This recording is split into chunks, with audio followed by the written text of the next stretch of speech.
hope everybody is enjoying this new format, and I know it's something that takes getting used to.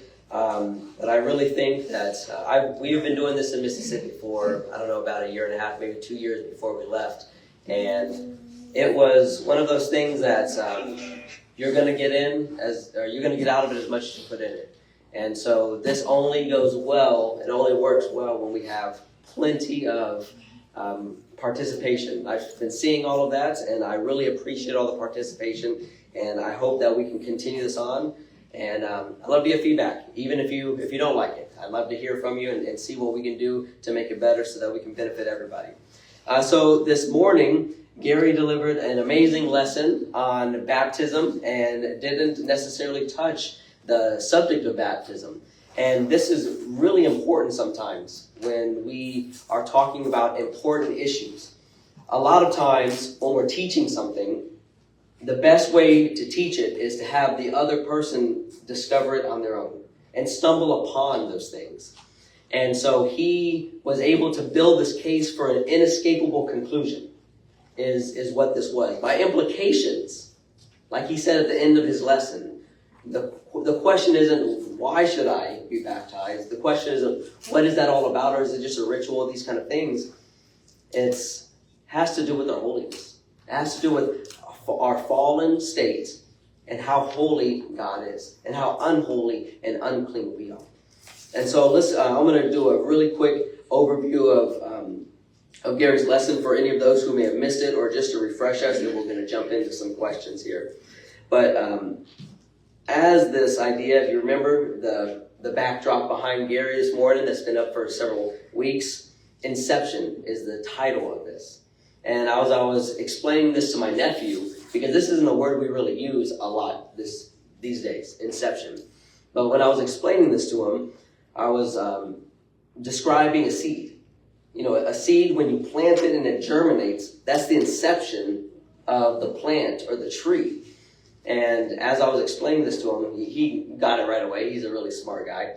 He said, oh, okay, I see that. And just like that's the beginning, that baptism is not the end of the path, but it's just the beginning. And this is one of the points that Gary's been driving home this entire time.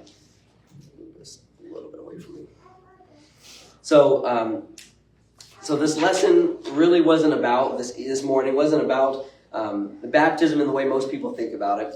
And I believe he intentionally made it that way. He avoided the usual questions, who, when, how, why, and instead tried to reset the entire conversation. And so because the real issue isn't figuring out baptism as a topic, we all know what baptism is. You can read about it over and over again in your New Testament. It's understanding what happens when a person actually comes face to face with God. And I'm not sure what Gary entitled this lesson. I don't know if we had a title officially on there, but I entitled it Face to Face. So I hope that's okay. He gave me the nod. Okay, so the whole message was built around this idea of what happens when we come face to face with God. We have Isaiah, who came face to face with them in Isaiah 6, and he was before him in the throne scene, in this vision, and he says, woe is me, I am undone. He automatically saw his state as unclean. When he talked about Daniel, and how Daniel was constantly just passing out of fear and just being completely and utterly overcome, he was terrified. And so when we're talking about this idea of coming before our Creator, we see that it's not a comfort, but we see a reaction of collapse. We see this immediate reaction, in the same sense as that when Jesus comes back, every knee will bow. There will be no avoiding it. You can't prevent it. It's going to happen. And so Gary started out by zooming out, and he talked about this comedian. I saw that clip as well, and he's just talking about how there's really two main views to look at things, whether we came from an intelligent designer, a god, or from nothing. And each idea you have to believe in the same sort of thing, something you can't measure, you can't taste, you can't figure out with science. But one is utterly impossible. One is ridiculous, and the other is much more probable. And that everything that we know, our sense of morality, our sense of justice, our sense of purpose, it comes from the reality that Jesus came. And he restored us to a holy God. Sinners being restored to a holy God. And this is what he was all about. This is what he taught. And this is the principles that are throughout the Bible. And so from there, he moved into and reiterated this idea of trauma of holiness. I really, really love this idea. And I've really never thought about it that way. I've never thought of it in the sense of when we come before God, that we are certainly undone, that we are completely exposed. This is what the Word of God does to us. Hebrews 4 tells us that it flays us open. It exposes us. And this is, I guess, in our day-to-day, reading the Word and immersing ourselves in it is how we come in contact, how we are exposed to the God. And so, like I said earlier, the first reaction isn't something of comfort when people see God in the Old Testament, but it's something of terror, and there's always has to be this, don't be afraid, especially even when the angels come and are shown. And so we, in the presence of God, are immediately understand that we are unclean and that we are unworthy the way we are. And it's not because God changed, but because we finally saw ourselves clearly. And so that's the turning point of the lesson. And Gary started talking about until someone understands who God is, the topic of should we be cleaned can't even come up. That who we are in comparison to who God is, nothing else matters. Baptism doesn't matter, church doesn't matter, and none of these things matter until we figure out our relationship with God. Because there is no reason to be made clean if we don't think we are unclean to begin with. If we think we're righteous, we think we don't have any sin, there's no reason for us to even consider the topic of baptism. And so there are several passages that he talked about.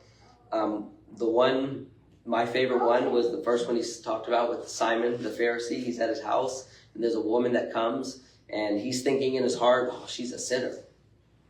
And Jesus is just not surprised because he's reading his heart, but he's saying to him, this woman has much to be forgiven for, and you don't even think you have anything to be forgiven for at all. And so this is why her response is so intense, because she knew who she was in relation to who Jesus was. We have Thomas, who wanted certainty. It's not that he didn't believe, but he didn't see it like the others saw it. He wanted certainty, and he had his doubts. And the moment he encountered Jesus, there wasn't any argument anymore. He didn't need any more proof or evidence. He surrendered with my Lord and my God. He knew exactly who he was before. And every one of these stories that Gary talked about shows the same pattern. When people encounter God, encounter holiness, it produces clarity in us. It helps us to see who we really are. And it produces responses and actions. And we also talked about that oftentimes we ask the wrong questions about baptism.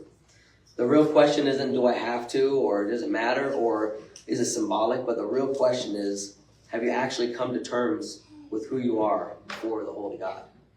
Because this is the real question. Because once that happens, once we come to terms with that, the response takes care of itself. And he ended in Luke 13. And we have people there who were trying to make sense of a tragedy. We have a tower falling, and there's people dying, and they're trying to figure out if they're more sinners than the others. And Jesus is saying that you're missing the whole point there. The issue isn't comparing sin, but the issue is that all of us need salvation. All of us need to repent. And so the big idea of the whole lesson is that we are all standing in the same place, each and every one of us, broken, unclean, and unable to fix things ourselves. But God has made a way back to him, and that is through the Lord, through our Savior, Jesus. And when someone truly sees that, the question isn't any longer how we'll respond, or if they'll respond, but how quickly we will. And we see that in every conversion account. We see immediacy because these people understand. They understand that they need to take action. And so that's where the baptism comes in. And it's not just a random rule that God has created for us to, a hoop for us to jump through, but it's a part of that response to encountering God. It's the way He wanted it. He wants it done.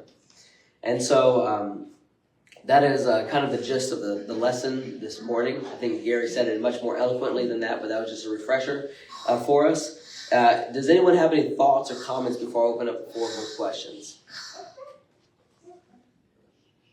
I thought some on the what's the term? What we feel when we come before God. The trauma of holiness? Okay. Yeah, and it strikes me that no proud man will ever stand before God. You know, and that's the Gospels and indeed the entire Scriptures are about people's need to humble themselves before God. And that's just another part of it, I think. Yeah. There won't be any pride there. Right? It'll only be humility. So for the kids, I want the kids to chime in on this one. Why do you think some people in the Bible ran toward Jesus while others avoided him? Why do you think some people in the Bible ran toward Jesus while others avoided him? Titus? Some people ran towards him. They knew that they were sinners and they needed forgiveness. People who avoided him, they thought that they were already forgiven. They thought they were already in heaven on those earth. Okay. All right, very good. Very good. Priscilla? Also, probably some people who were avoiding him because they couldn't judge by listening and being around him. Okay. They didn't want to be seen in his company and be mistaken for his followers or whatever it is. Yes? Yeah. They didn't want to be seen as the sinners. They wanted to be seen for like all the good stuff that they did. Yeah. They had an image that they were trying to keep up, right? They weren't actually being good. They were just looking good. Yeah. And this is why Jesus called them hypocrites, right? Yeah. Caleb. Some people, they just pray to make them look good. They just pray on the streets to make people get proud of them. Yeah. And some people, they just pray like every night. It just makes them. Yeah. So some people just pray for the praise of men. They want to look good and do it that way. And some people pray just to check off the box. I did it. All right. Very good. Very good thoughts. Very good thoughts. So if someone truly believed God is real and sees everything, what do you think would change about the way they live day to day?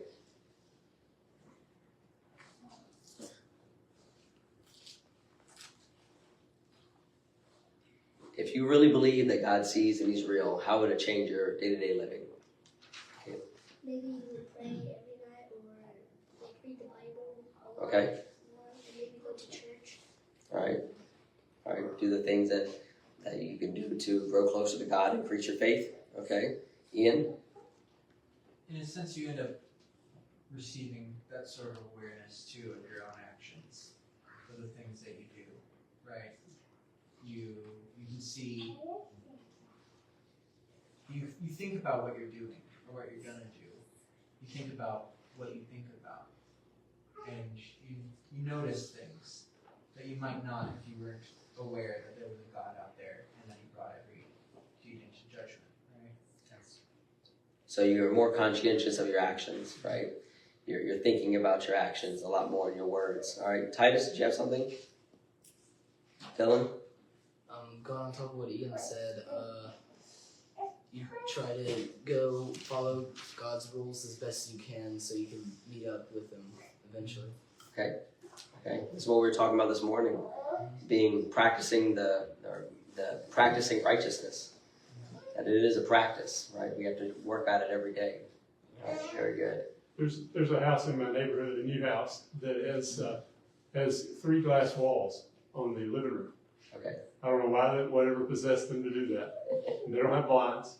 But if I were in that house, I think everybody was watching my every move. Yeah. And you can see what they're watching on TV as you drive by. You know, if we're in a glass house, we would probably behave a little differently toward our neighbors, you know, and take a little more care in what we wear inside the house and things like that. And we're very much in a glass house as far as God is concerned, but even more so, you can read your thoughts as well as what you do. Yeah, that's a really good way to look at it. Yeah, very good. Okay. Your actions have consequences. Your actions have consequences. That's right. If we're thinking about that, it'll change the way we act, right? All right, very good. Lucas, Think twice before you speak. think twice before you speak. Yep. Yep. All right. All right, so back to the adults here. So you kids can chime in still. That's not just excluding you, but these ones are the normal questions here. So when you think about God's holiness, what is your honest reaction? Comfort, discomfort, or do you not really think about it at all?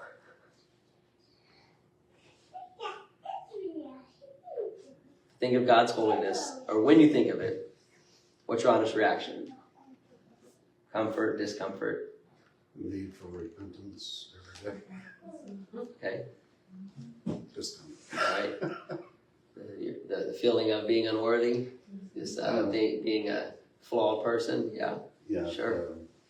That, and also the appreciation, knowing that it, you know, a big appreciation for knowing that we can come to Him.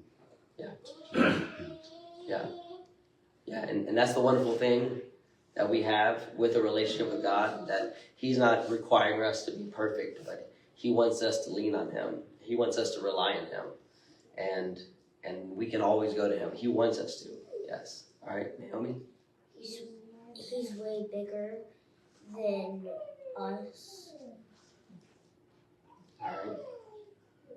So how does that make you feel if you think about His holiness and how big He is?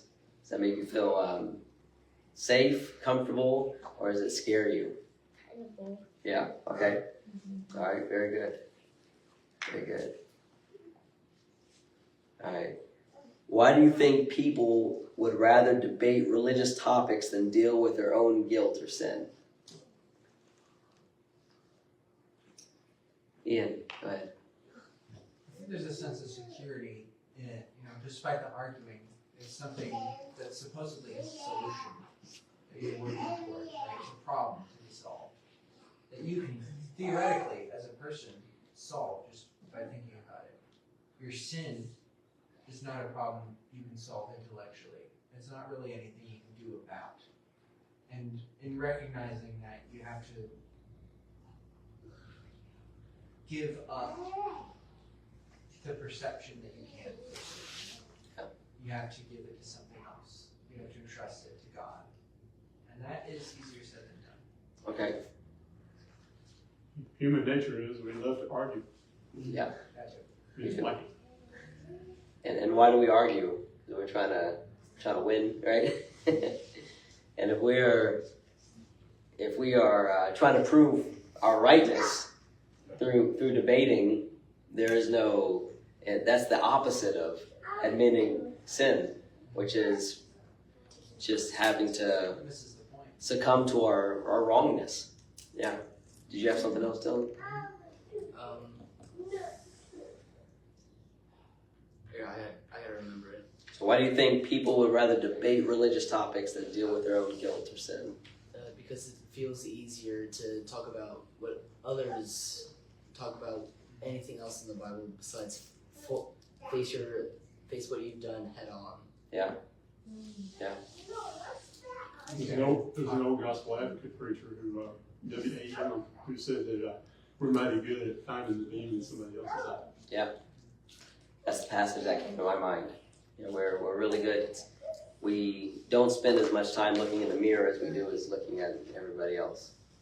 Do you have something, Ian? Yeah, let me see if I can find it again. We focus on the stuff that ends up more trivial rather than what really matters, right? Because what really matters is the scary stuff. That stuff that really requires a lot of self-confrontation. This trivial stuff, I'm not to say it's trivial, I guess, but comparatively, right? It's the stuff that doesn't matter as much. It's the stuff that's not gonna, it's the stuff that isn't concerned with the heart. And with the heart of the matter. I think you get what I mean. Yeah, we want to focus on those things. It's like the creative avoidance. You know, we have those big things that we need to do, and instead we find all the little things that don't really matter to do to avoid doing those things that we're supposed to be doing that should be high value, high priority. Okay. We like it our way. Okay. Okay. All right. I think Ian was onto something. It's you know, it ignores the basics, the prerequisites. You know, the humility that I have to have, the knowledge of the conviction that I'm nothing before God. That has to come first, and we can gloss over that and argue with the technicalities. Sure. Yes. Sure. Technicalities. And this was what the Pharisees were excellent at. They were experts at finding fault with others, making sure that the jot and the tittles were dotted and crossed, and they were experts at that. But they would not look at themselves. They saw themselves as already righteous. Why do we need to look at that for? And we have to make sure we're avoiding that. All right, so in the Bible, people don't feel good when they encounter God. They feel exposed. Why do you think that is? And do we experience that today? It's a two-part question. Why do you think people feel exposed when they encounter God, and do we still experience that today? Question 2, 100%. Okay, Question 1, talk on that a little bit. second question already. So what you said we experience that today. We experience being exposed today. How do we experience that? How do we encounter God?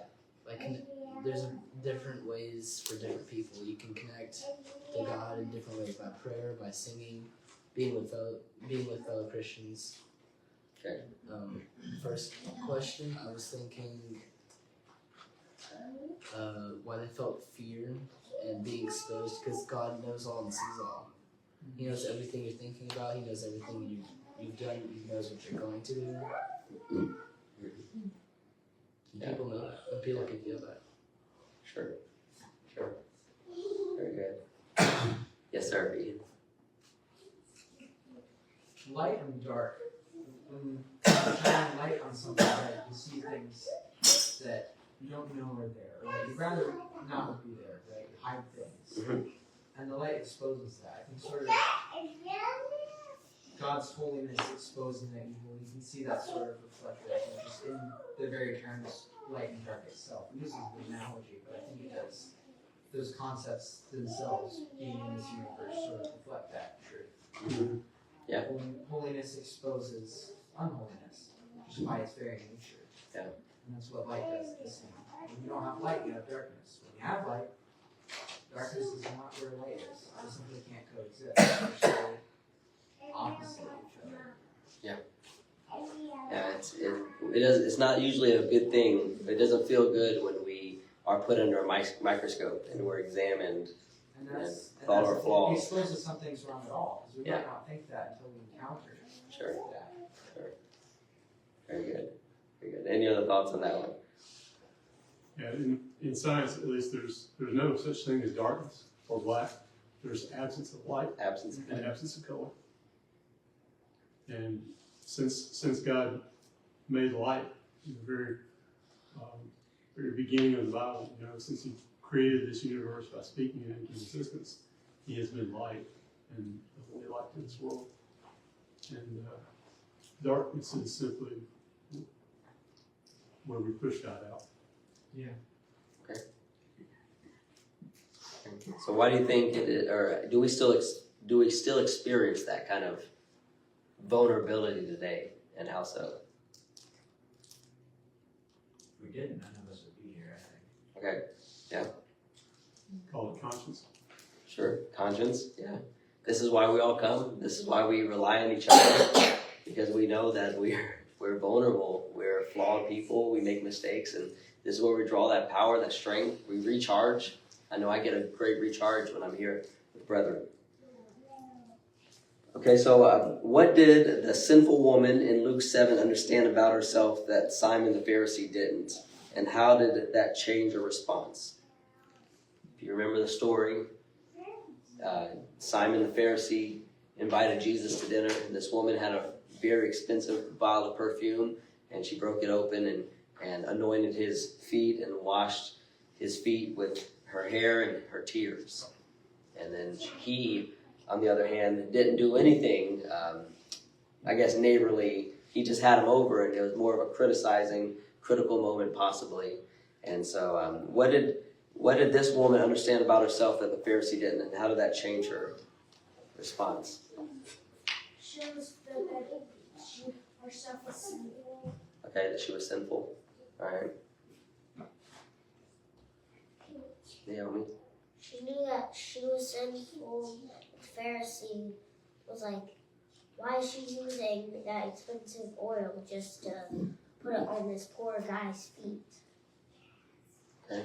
So, Those things weren't making sense to her, to him. Yeah. Goodness.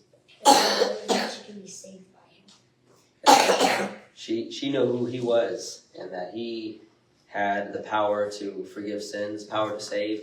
He knew that she knew that he had the treatment to her problem. That's right. Very good. Caleb? She thought of the most expensive things and all that would make Jesus happy, but what makes us happy usually, what I would think is like obeying and just doing what the Bible says. Okay. Okay, so she was using that on Jesus. And so this was, I don't think she was trying to impress him by that. I think it was more of she was honoring him because she understood who he was, like as a king and as someone who is in high position. Yes. Yes. And she knew he was, perhaps that he was not there forever. Right. As Jesus himself said. Yeah. It's okay if it's okay to do these things for me now because I'm not going to be with you much longer. Right. And That's right. I think it's kind of sacrificial. I don't know what her circumstances were. We don't. But to me, the tone of that is that was a sacrificial thing on her part. Yes, indeed it was. And it just as the other, this happened twice. And so the other time was when Judas made the remark that this was an expensive ointment. We don't know if it was the same kind, I don't think, but we know that it was more than likely a sacrificial thing to honor Jesus there. So we had, Gary mentioned two women, this woman here in the story of Luke 7, also another woman, and when Jesus was on the way to heal Jairus' daughter, and this woman had the flow of blood. And so in both of these stories, these women were desperate. What does desperation produce that comfort never will? What does desperation produce that comfort never will?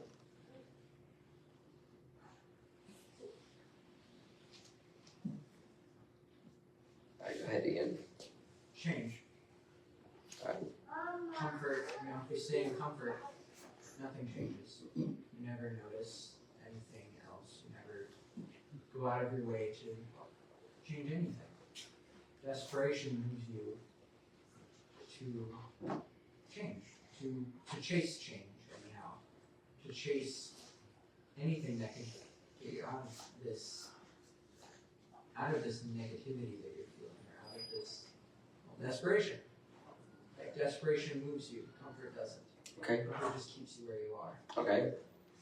Very good thought. Dylan. Yeah, I was thinking something pretty close to Ian. Desperation gives you the drive to get away from the situation you're in. Okay. Comfort doesn't. All right. Very good. Any other thoughts? What does desperation produce that comfort never will? Go ahead, Lucas. desperation sometimes takes you out of your comfort zone. Okay, it forced you out, right? Yeah, it forced you out. I was thinking of it keeps you focused on things. If you're desperate, if all of the oxygen in this room were suddenly removed, there wouldn't be anything else on our mind but getting air. We wouldn't be thinking of eating, what we're going to do for dinner tonight. We wouldn't be thinking of anything but air. We need air right now. And I think that desperation does that kind of thing for us. It helps it takes all the distractions and minimizes them in a way that with comfort we can be distracted, we can just keep on doing what we're doing and not even notice. And oftentimes when we're desperate, it helps us to focus on the things that are most important and eliminate the things that are not relevant. Any other thoughts? You know, in each one of these instances when Jesus healed somebody or whatever, he commended them on their faith. Yeah. And sometimes desperation causes us to have more faith than we normally do when everything's going good and everything's good and right. And it's when we get desperate that our faith increases. God can do something. And that's what this woman was. If I could just touch it, that was her faith in Jesus. You know, he thought that with her having to, that she would just touch his garment, how much faith she must have had that he was the Christ. And so, you know, in every one of those instances, that's what Jesus was trying to come with the word. That's what he was impressed with, was their faith. Yeah. So I think sometimes desperation causes us to have more faith than we normally would. Right. And that We talked about exposed. Don't you know that when Jesus said, "Who touched me?" everybody who was around him jumped back. You know, not me, except her. She really was exposed. And I really like this idea that Max brings up. And I think this is why we get such a positive response when we go to mission work in impoverished areas. That a lot of times when we try to do the same efforts here in this area, not that it doesn't produce fruit, but sometimes it takes a whole lot more convincing when people is like, I'm good to go. I don't need anything. You know, no thanks. I don't want what you're selling. I have everything I need. And there's no desperation. There's no faith. And oftentimes when we go to these other places, that we see it more drastically. It's more obvious because they have to rely on God to provide. They can see it easier instead of just relying on themselves. All right, very good thoughts. Okay, so the woman with the issue of blood had every reason to stay back. What are the modern equivalents of these barriers that keep people from going to Jesus?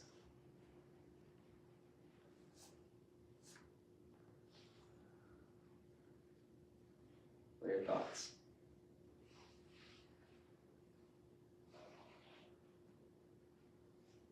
What keeps us from going to Jesus, or what keeps people in general from going to Jesus? Like this woman, she had every reason to. Dylan? The first three things I'll have are arrogance, pride, and peer pressure. Okay. Right. Pride is something that our egos can keep us from admitting wrong. It can keep us from confessing that, hey, we need help, that we're not in a good spot right now. A lot of times, even us as Christians, it's hard to ask people for help. It's hard to say, hey, I need help. Instead, we'll oftentimes do it on our own. Sure, we can, but I think a lot of good comes from those things, whether it's a physical help or emotional support, whatever it may be.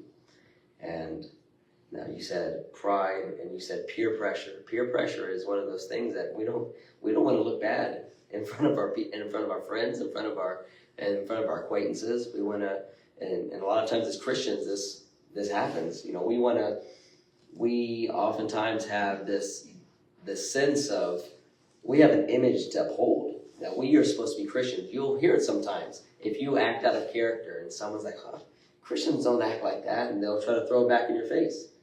And this is, a lot of times, this can keep us back from doing the right things. Yeah. Caleb? Like Satan's temptation. Satan's temptations? But when you were like, what did she do to try to make her get better from it? I was thinking of like all the money she spent on doctors and everything. It couldn't help it. It just made it worse. They couldn't help, yeah. So what are some of the reasons that she could have convinced herself? What are some of the things she could have said to herself to keep her from doing this? We saw that she didn't, that she was desperate. That That's she the did. first doctor. And after like the second or maybe third doctor, she should have known that it's not gonna work. She had nothing left to lose. She had nothing left to lose. Yeah. I think there could have been a lot of things she could have said to hold her back. I mean, she was an outcast. She was a reject. She had no reason to believe unless she had this great faith that she did. Excuse me. Okay. So on to Thomas. Thomas wanted proof, and when he got it, he didn't analyze it. He surrendered. So what does that tell you about the difference between curiosity and conviction? What's the difference between curiosity and conviction? Did you have something? Oh, okay, sorry. So we see Thomas here. As soon as he saw Jesus, he said, "My Lord and my God." So what would be the difference? What does this tell us about curiosity and the difference between that and conviction? Curiosity might have been, wow, that looked like it was really painful. Yeah. Thomas was very invested in Jesus already. Curiosity may just like something you see in passing, you don't see every day. You stop for a few minutes just to kind of glance at it and it's odd and you move on. Yeah. Thomas loved Jesus. Thomas was fully invested in Jesus in the ministry. I think he wanted to believe, probably very distraught that Jesus had been crucified. Didn't want to get his hopes up that Jesus, that the other little were mistaken. Only to be disappointed again. There's so many that we read about in the Bible that were just following Jesus for the loaves and fishes. They wanted to see the signs, they wanted to be amazed, but they weren't there for salvation. And I think that this is getting to the heart of what Gary was speaking on. That we understand who we're actually before in the way that like Peter did when there was that great catch of fish. He drops to his knees and he says, "Depart from me, for I'm a sinful man." He knew exactly whose presence he was in front of. It wasn't like those who were just there to be amazed and impressed by the miracles. And they wanted to see a sign, like those Pharisees that just wanted to see a sign. Those ones that were in Nazareth that wanted to see these things. I think conviction is the realization that this isn't, that this is divine.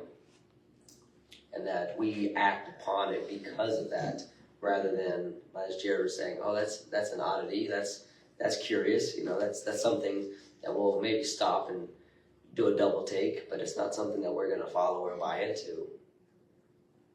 Yeah, very good. So, if someone truly understands who they are before a holy God, what becomes the most natural response? And why? Humility. Yeah. Shameful. Okay. It's like one of these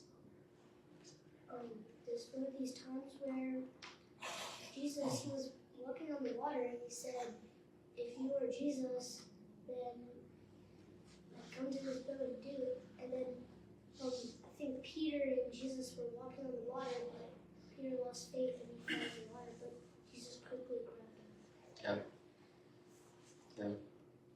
Very good. Very good. So Peter understood who Jesus was, and he said, command me to come out. If you are, you can command me, and I can do this too. Yeah.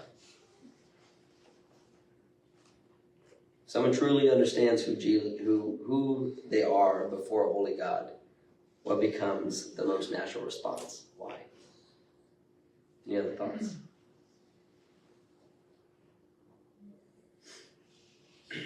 Thankfulness too, because if you're truly honest, I mean, God is still allowing you to breathe, even though you live in sin.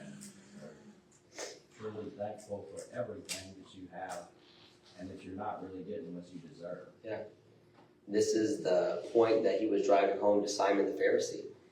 He said, if there's one with 500 owed and one with 50, who's going to love the one who forgives the debt more? The one that had the bigger debt, right?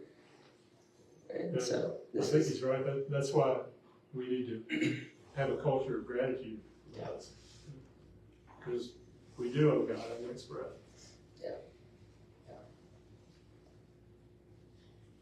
Most of the time when people came to the realization who he was, it was confession on the spot. we see it with the demons, right? We see it with the lot. And the only thing I would add to that is action. We see action happening, whether that's what must I do to be saved, or whether that provokes us to stir up love and good works to one another. We come and we serve and we work together and we want to know how everyone's doing in their lives because we understand who God is.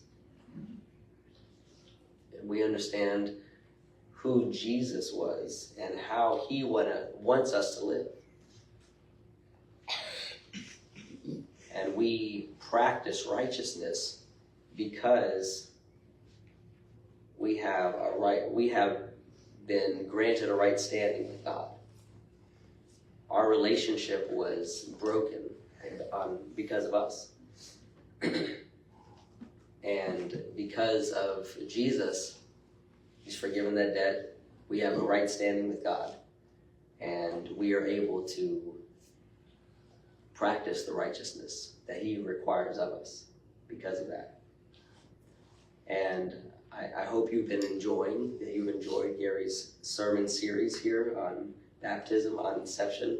It was very unconventional, and I'm so thankful that he took the route that he did, because there are so many things that you can say on this topic that help paint the picture, a more broad picture, to fully understand better what this is, why we do these things, and not only why we clothe ourselves in baptism and put on Christ, but why we meet, why we serve, why we fellowship with one another, all of the things that we do as Christians.